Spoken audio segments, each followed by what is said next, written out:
Greeting, friends. How y'all doing? I hope y'all have a blessed day, and I hope y'all have a blessed evening. And also, tonight's message is going to be Jesus tempted in the desert. Matthew 4:1 through 11, Luke 4:1-13. Jesus knew that God had very special plans for him, so he decided to go off into the desert to be alone. He wanted to pray to God and think about what he had to do. Jesus was so busy praying and thinking that he lost track of time. Soon he had been in the desert for 40 days without eating a single meal. He was hungry and tired. And that was when Satan saw his chance to cause trouble between God and Jesus. If you are the Son of God, you can do anything you like, he told Jesus. Why don't you turn stones into bread?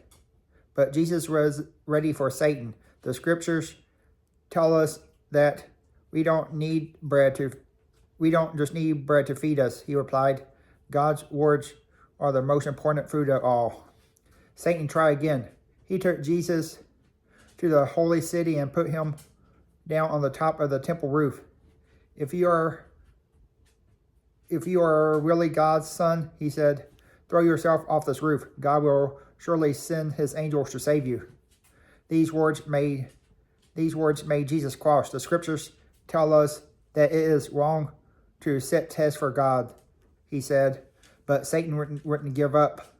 He told Jesus to the top of a very high mountain. From here, Jesus could see many wonderful distant lands. I will give you all that you can see if you bow down and worship me, Satan tempted. Now Jesus became really angry. Get away from me, Satan, he shouted. I worship and serve only God. At last, Satan knew he was beaten and went away. Then God sent angels with food and drinks to ease Jesus' hunger and thirst. Yeah, tempted, that means like you might be tempted to do things, but you don't do it because it could be wrong, and just when you get tempted, you just try not to get very tempted on things, and that's what that means for being tempted. And also, I hope y'all enjoy the story. Here's the book that came out of, and here's the illustration of Jesus is tempted in the desert.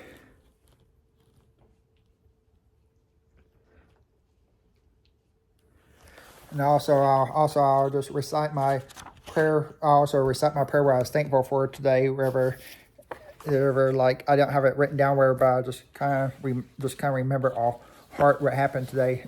I'll recite it.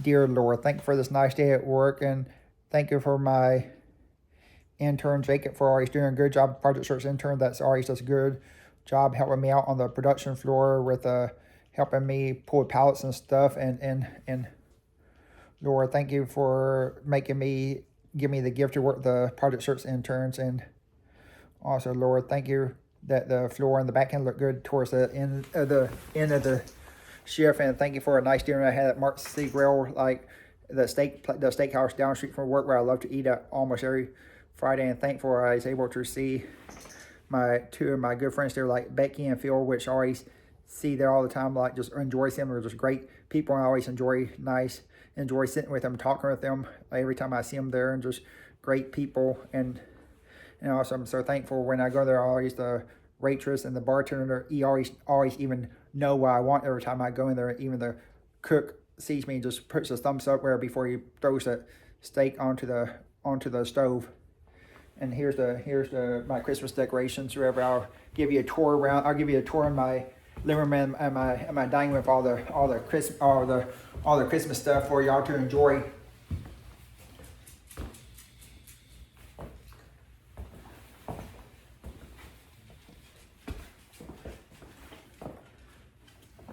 And now we'll go outside. To see the lights.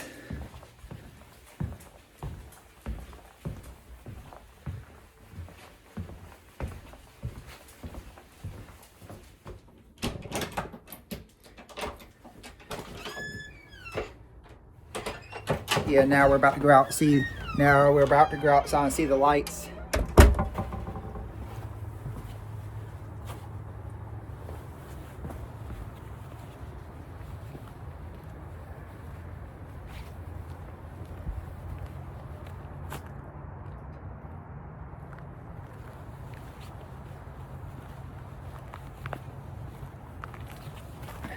that's kind of my favorite. That's one of my favorite seasons there, Christmas season, where I just enjoy all the giving and the lights and all the decorations, ornaments and stuff around the house, inside, outside.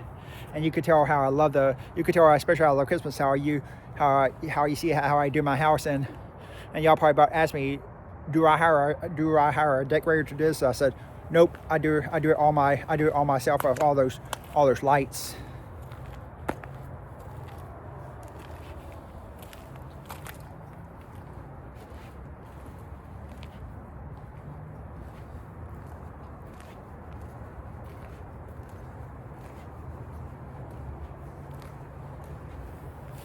And you could tell this baby window. I always love to do Christmas in this window every year. It's been a tradition since I had this house for the past 16 or 17 years, and this house was before it came mine. It was my grandparents' house, and when they both passed on, I inherited it. So this house basically kind of been in my life for almost nearly 40 years. When my grandparents bought this house, like in the late 80s or early 90s.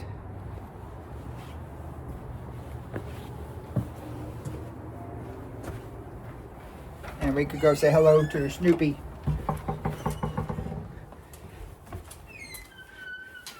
Say hello, Snoopy. Hey, Snoopy. Say hello to our friend Snoopy. And that concludes the tour, my friends. So if y'all need prayers, just feel free to shoot me a text or a message on YouTube. God bless. See y'all later, friends.